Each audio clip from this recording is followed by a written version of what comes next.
세 번째, 알선 수재의 점 공소사실은 피고인은 전성배와 공모하여 윤영호로부터 윤석열 대통령의 직무와 관련하여 통일교의 각종 프로젝트와 행사에 대한민국 정부가 예산 등을 지원해달라는 요청과 함께 2022년 4월 7일경 802만 원 상당의 샤넬 가방과 엑스불상의 천수삼 농축차를 2022년 7월 5일경 1271만 원 상당의 샤넬 가방과 엑스불상의 천수삼 농축차를 2022년 7월 29일경 6,220만 원 상당의 그라프 목걸이를 제공받아 대통령 등 공무원의 직무에 속한 사항의 알선에 관하여 합계 8,293만 원 상당의 금품을 수수하였다는 것입니다. 이 부분 공소사실 관련하여 피고인 측은 2022년 4월 7일경 및 같은 해 7월 5일경 샤넬 가방 등을 2번 수수한 사실은 인정하지만 구체적인 청탁이 없었고 2022년 7월 29일경 목걸이를 수수한 사실이 없으며 가사 청탁이 있었다고 하더라도 청탁 내용과 수수된 금품 사이에는 어느 정도 대가 관계가 존재하여야 되는데 청탁 내용에 비해 수수된 금품의 가액이 너무 적어 대가 관계가 존재한다고 볼 수 없다고 주장합니다. 네, 살펴보겠습니다. 알선은 의뢰 당사자가 청탁하는 취지를 공무원에게 전하거나 의뢰 당사자를 대신하여 스스로 공무원에게 청탁하는 행위, 공무원에게 영향력을 행사하여 의뢰 당사자가 원하는 방향으로 결정이 이루어지도록 돕는 등의 행위를 말하고, 공무원의 직무에 속하는 사항의 알선과 수수한 금품 사이에 대가 관계가 있는지는 해당 알선의 내용, 알선자와 이익 제공자 사이의 친분 관계 여부,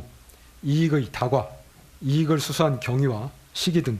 재반 사정을 종합하여 결정하되 알선과 수수한 금품 사이에 전체적 포괄적으로 대가 관계가 있으면 족합니다. 실제 알선 행위가 있을 것을 요하지 않습니다. 2022년 4월 7일경 802만 원 샤넬 가방 등 수수 관련하여 그 수수 사실은 피고인이 인정하고 있고 이를 보강하는 증거도 있습니다. 그러나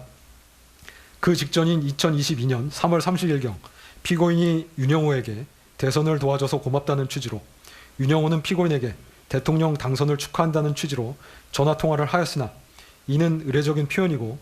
그 대화 내용 중 청탁이라고 볼 만한 것이 없고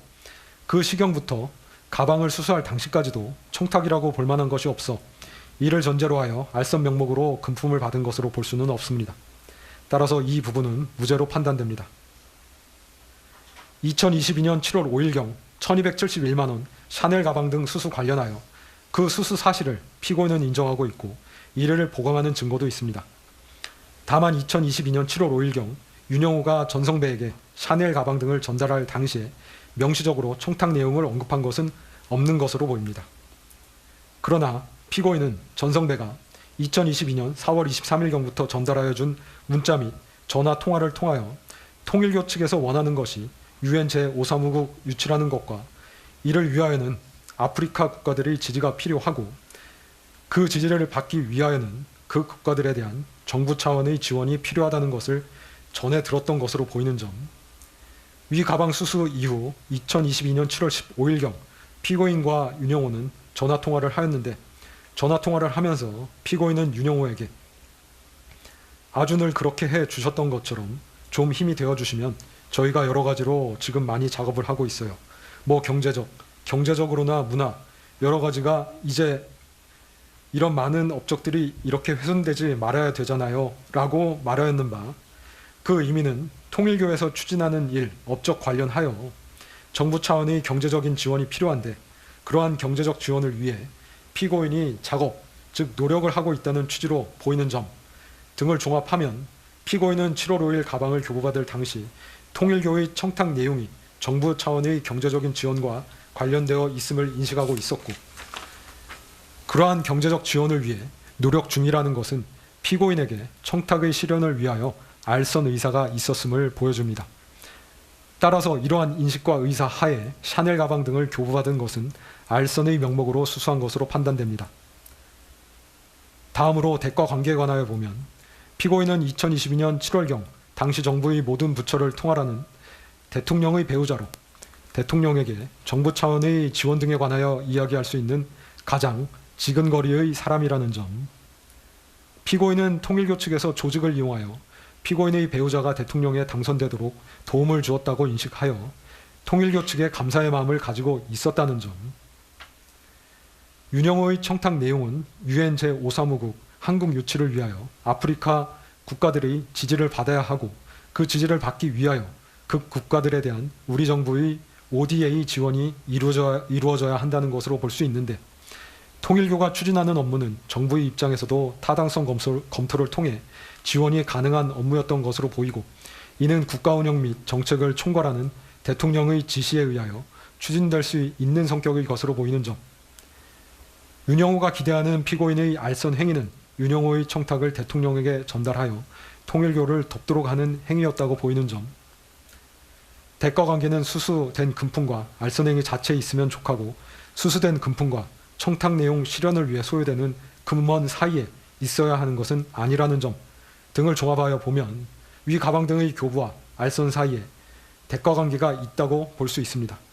단지 피고인이 받은 금품의 과액과 청탁 실현을 위하여 소요될 비용, 정부의 ODA 지원금 규모 사이에 현격한 차이가 있다는 것은 대가관계를 부정하는 요소가 되지 않습니다.